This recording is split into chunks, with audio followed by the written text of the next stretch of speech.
এখানে কিছু যায় আসে না মানুষের কিছু হলে, কারণ ওই যে লক্ষ্মীর ভান্ডার দেব, ভোটের আগে স্বাস্থ্যসাথীর কথা বলবো, দুয়ারে রেশন দেবো, ভোট হবে, বাকি ঝামেলা হাঁটাও।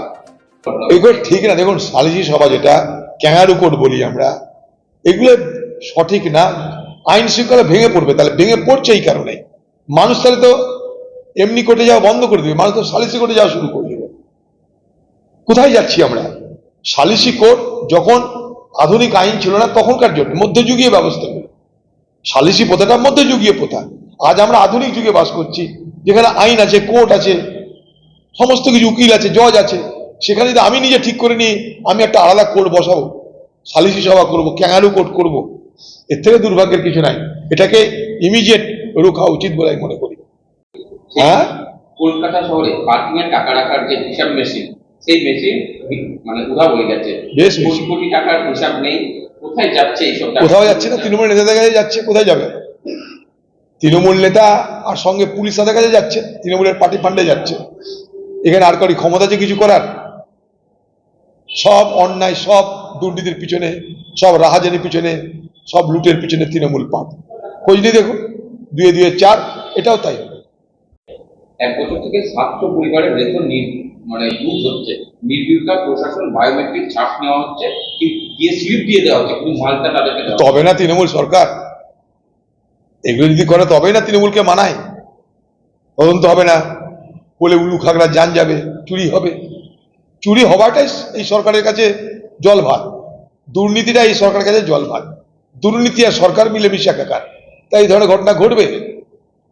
মানুষকে আবার বলবো, ভোটের সময় ভাববেন সবকিছু, বাকি দুর্নীতি দেখতে থাকুন। এখন এখানে কিছু যায় আসে না মানুষের কিছু হলে, কারণ ওই যে লক্ষ্মীর ভান্ডার দেব, ভোটের আগে স্বাস্থ্যসাথীর কথা বলবো, দুয়ারে রেশন দেবো, ভোট হবে, বাকি ঝামেলা হাঁটাও।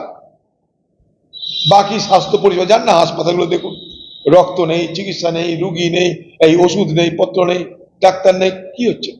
সারা বাংলা জুড়ে ব্যাঙের ছাতার মতন নার্সিং হোম গজিয়ে উঠছে। হাসপাতালের পাশে নার্সিং হোম গজিয়ে উঠছে একের পর এক। হাসপাতাল থেকে রুগীকে সেখানে রেফার করে দেওয়া হচ্ছে। কোথায় যাবে না? গঙ্গার তীরে বসে যদি আপনি বলেন যে জল পাচ্ছি না, সেরকম এখানকার ব্যাপার। হাসপাতালের মধ্যে চিকিৎসা নাই, গেটের বাইরে চিকিৎসার ব্যবস্থা। বড় অদ্ভুত চলছে।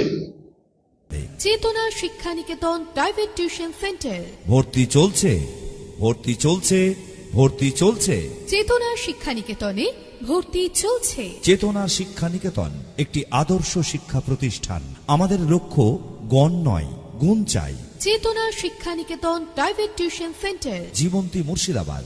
এখানে প্রথম শ্রেণী থেকে দশম শ্রেণী পর্যন্ত সমস্ত বিষয়ভিত্তিক প্রশিক্ষণপ্রাপ্ত ও অভিজ্ঞ শিক্ষক দ্বারা যত্ন সহকারে পড়ানো হয়। এছাড়াও এখানে একাদশ ও দ্বাদশ শ্রেণীর বাংলা, ইংরেজি, ভূগোল, ইতিহাস, দর্শন, রাষ্ট্রবিজ্ঞান, শিক্ষাবিজ্ঞান, সংস্কৃত, অর্থনীতি, বায়োলজি ও আরবি প্রতিটি বিষয়ে সুনির্দিষ্ট বিষয়ভিত্তিক সুদক্ষ ও প্রশিক্ষণপ্রাপ্ত শিক্ষক মণ্ডলী দ্বারা যত্ন সহকারে পড়ানো হয়। মনে রাখবেন, গণিত ও ইংরেজি বিষয়ে বিশেষভাবে যত্ন নেওয়া হয়। চেতনা